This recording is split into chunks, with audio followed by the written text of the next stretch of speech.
Eh bien, bonjour à toutes et à tous. Nous revoici dans cette deuxième vidéo où on va pouvoir démontrer le théorème que j'ai mentionné dans la précédente vidéo.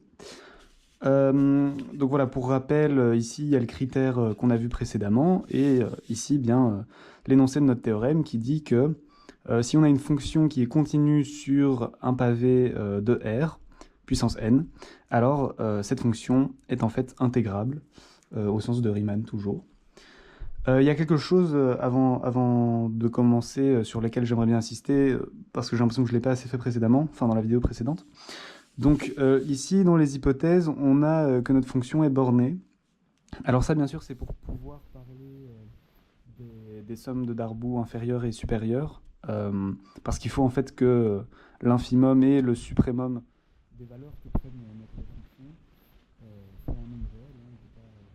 On ne peut pas en gros valoir l'infini en certains points, mais en fait c'est garanti par le fait ici que Q c'est un ensemble compact. Et bien ceci on va le voir dans la preuve que je vais commencer maintenant. En fait, on commence cette preuve en remarquant que puisque Q est compact, hein, pour le voir, il suffit simplement d'observer que Q est le produit d'ensemble d'intervalles fermés qui sont eux-mêmes compacts, et que F est continu. Eh bien, par le théorème des bornes d'attente, F est bornée et elle atteint ses bornes. Mais de plus, en plus d'atteindre ses bornes, en fait, puisque F est continu sur un compact, F en réalité est uniformément continu et est uniformément continu sur Q.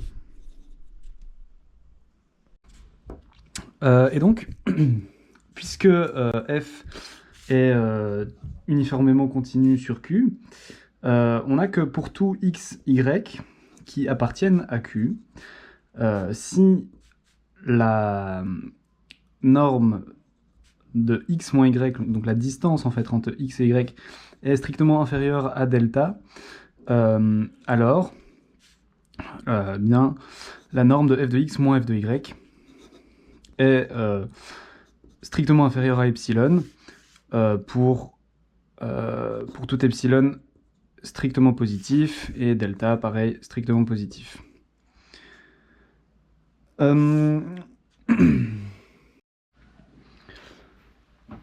Et donc en fait bon, c'est vrai que j'ai pas mentionné, mais on fait tout ça pour pour construire une partition P epsilon qui satisfait cette condition-ci. Et donc en fait ça va venir maintenant. Donc maintenant on va considérer une partition, on va noter P epsilon, une partition de Q telle que chaque rectangle élémentaire, donc il faut s'imaginer que Q, c'est un produit d'intervalles fermés. Et donc si je prends des partitions pour chaque intervalle fermé, en fait, ça subdivise Q en plein de plus petits rectangles, si on veut. Et ces rectangles élémentaires que je vais noter, du coup, R indice J. Et donc, tel que chaque R indice J soit entièrement compris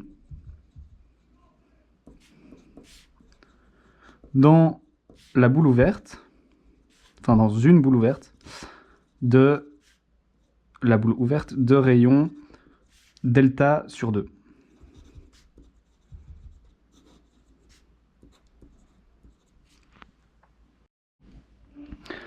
Alors, voilà, je retourne juste ma feuille. Donc, chaque RJ, bien sûr, est compris dans Q. Et donc, F, en fait, atteint ses bornes sur chaque RJ, puisqu'elle est encore uniformément continue sur chaque RJ. Et on a, par définition de nos rectangles et de notre fonction, que, par définition, enfin pas par définition, mais en fait par la condition qu'on vient d'imposer, qui était que chaque RJ soit contenu dans la boule ouverte de rayon delta sur 2, eh bien on a que mj de f moins petit mj de f, ce qui sont en fait les notations pour le suprémum des valeurs que prend f sur rj moins l'infimum que des valeurs que prend f sur rj. Donc ce truc-ci, par définition du suprémum et de l'infimum, ben, c'est strictement positif.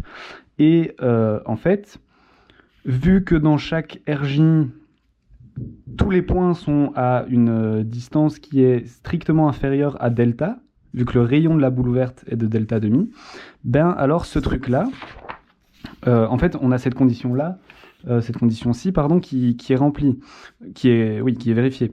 Donc on sait que pour tout point x, y, alors la distance entre leurs images sera strictement plus petite que epsilon. Et donc ce truc-ci, en particulier, c'est strictement plus petit qu'epsilon. Alors voilà, une fois qu'on a fait ça, en fait, on vient de construire une partition P epsilon qui remplit notre critère précédent. Hein, pour le remarquer, bah, remarquons que U de f P epsilon moins L de f P epsilon, ben ça c'est égal à quoi?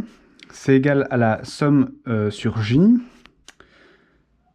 des suprémums, donc mj, je garde la même notation, hein, f moins petit m indice j de f,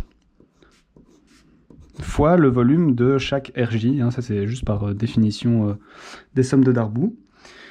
Et ce truc-là, bah ça en fait, je peux le majorer. Hein, donc ça, c'est ce truc-là en particulier, c'est plus petit que epsilon. Donc toute cette somme, c'est plus petit que epsilon fois la somme sur J des volumes de Rj.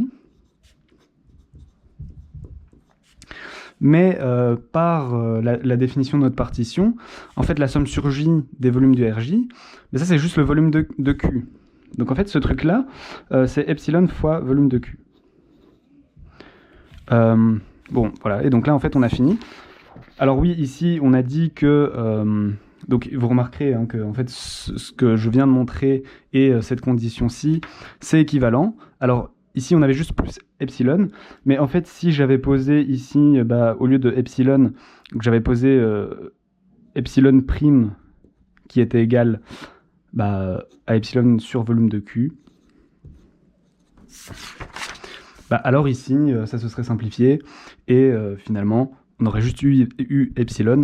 En fait, ça change rien, hein, vraiment, vu que ceci est un nombre réel, donc que ce soit plus petit que alpha fois epsilon ou juste epsilon, ça ne change rien du tout, vu que c'est pour tout epsilon.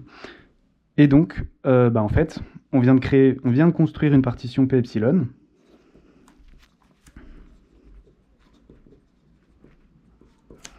P epsilon, telle que, eh bien, U de f P epsilon soit strictement plus petite que L de f P epsilon plus epsilon fois epsilon prime, disons. Et bah, il suffit d'appliquer le critère que nous avons vu dans la vidéo précédente. Et on vient de démontrer que cette fonction était intégrable. Donc voilà. Merci d'avoir regardé cette vidéo. J'espère que c'était clair et n'hésitez pas à me donner un retour en commentaire.